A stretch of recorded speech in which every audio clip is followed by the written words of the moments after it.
Hi, my name is Joseph Rittenhouse. I'm here in Venice, Italy. I retired when I was 35 years old. I was a city bus driver.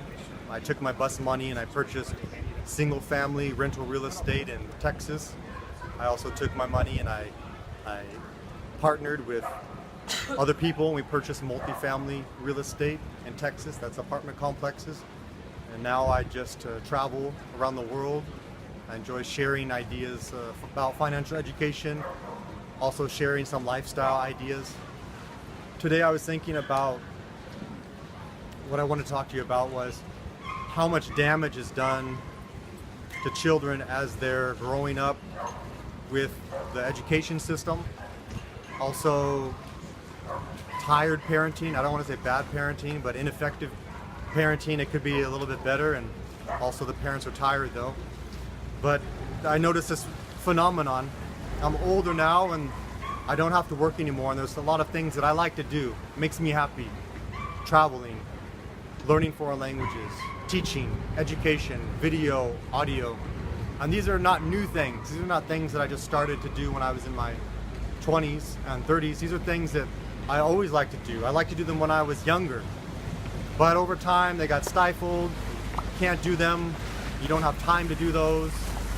School says you have to do this assignment within this amount of time, and your assignment needs to look like this. Parents don't have time to really work with you. They can't afford you going to some special video, audio school or something like that, entertainment school or whatever. So a lot of things that you notice in children, they get pushed down. They get, we can't do that. We can't afford it. Can't do it.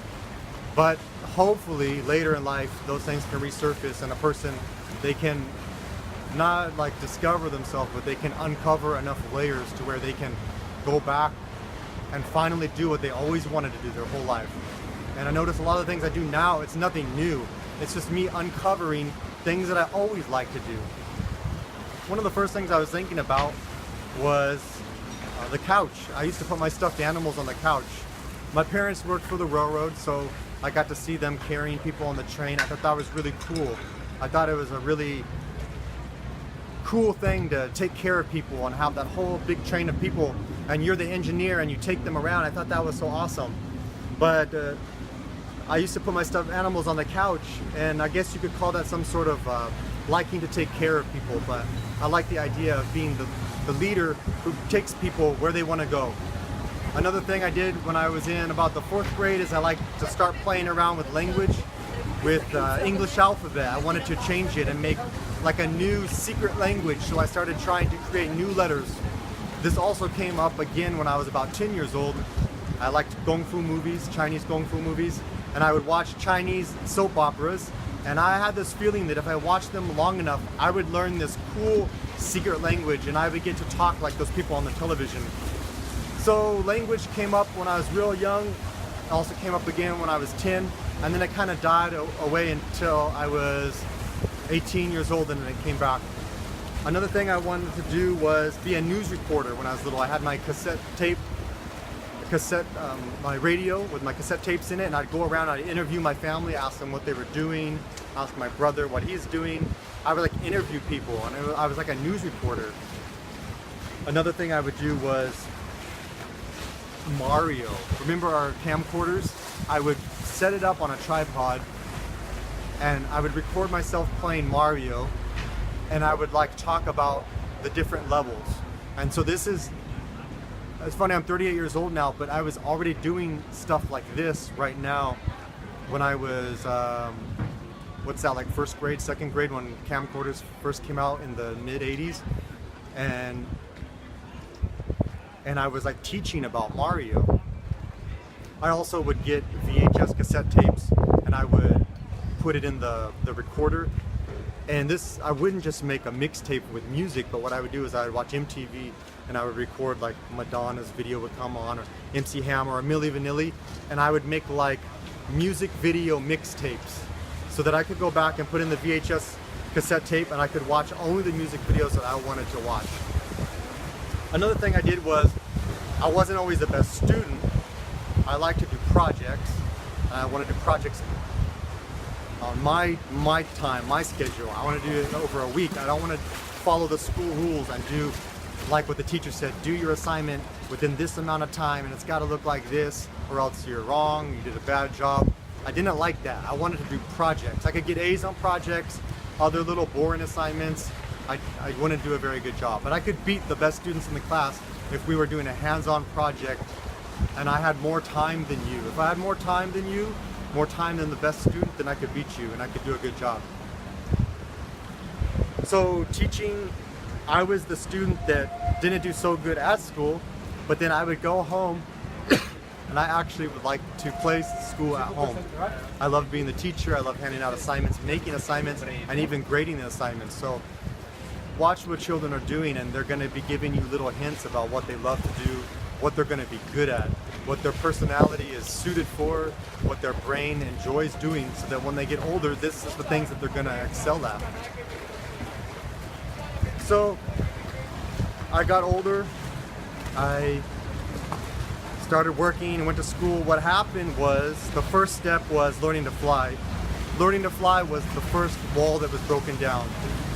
I went to the airport, I thought I'm not going to be able to fly. This is going to be another one of those things that you just always think about but you never do, it just kind of goes away. A dream that you never accomplish. I thought they were going to tell me no. I was terrified to walk in the door. They said, yeah, sure, you can learn to fly. But I have glasses. Yeah, why not? Come to find out that there's handicapped people, people with one leg, one arm, deaf people that can learn to fly. So that was terrifying and exhilarating, and I got my commercial pilot license. The second thing I did was I learned a foreign language. Shortly after getting my commercial pilot license, I traveled to Taiwan. And I thought, you know, this whole language thing, let's really do it. So I took a chance. I went to another country. I learned it, and not only was it a success, I was happy and it was fun. And it was what my brain had always wanted to do and what I thought was really fun. But I also got addicted to it because I learned that there was a power that came with learning foreign languages. So I learned an important point. I learned that by doing what I had always wanted to do, I actually got more power. Come back to the United States, I can talk with 1 billion more people now because I can speak Chinese. So I was disappointed. I thought, man, that the idea I had when I was a kid to learn Chinese, it was right. If I would have followed that, even though friends and family thought that was so weird, why would you watch Kung Fu movies? It actually, when I was 10, I had the right idea. So I'm thinking, wow, what else do people not understand? What else are people telling me that's not right? Then I started teaching English overseas. And this was actually the best thing that happened to me, was teaching for schools that I thought were not teaching the right way. By this point, I had already learned a foreign language. I had finished college and I had gotten my psychology degree. I learned a lot about learning, education, memory, personality. And so, I also had my flight instructor certificate by then. And I thought I knew enough about teaching, of how you should teach. So I'm teaching this English, and thankfully the schools were not teaching the way that I thought was right, and that was the final wall that broke down. I thought, you know what, no, I want to teach the way I want to teach. So flying, learning foreign language, teaching, it started the ball rolling. The final thing that happened was me becoming financially free, not having to work anymore. Take work out of the picture, now I'm free.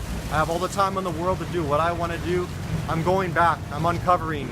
It's going to take many more years of uncovering all of the stifling that I got from schools. I'm going back and having to re-examine everything that I liked to do when I was little. The language, the teaching, the caring, the ideas, the imagination, all those ideas I had when I was younger. I'm trying to uncover them and bring those back out and share them with the world, because that's what makes me happy, that's where I excel, and that's where I do the best. And I wish that other people can become financially free, and I see it in adults. I know other adults are the same way as me. I know a lot of their ideas and their passions just got covered up and buried, And I think that if everyone in the world can uncover what they're really good at and what they really wanted to do when they were little, before school, before their parents said no, we can live in a happier place if everyone can uncover that. That's why I'm so passionate about financial education and so passionate about real estate. I just want people to uncover those layers, and I want you to share with me what you're good at. And I want you to get out of the system so that you can really share what you're good at, because it's better for you. You're going to be happy, but it's also better for me because maybe there's ideas that the world will never know until you're able to share them with us. From Venice, Italy, have a good evening.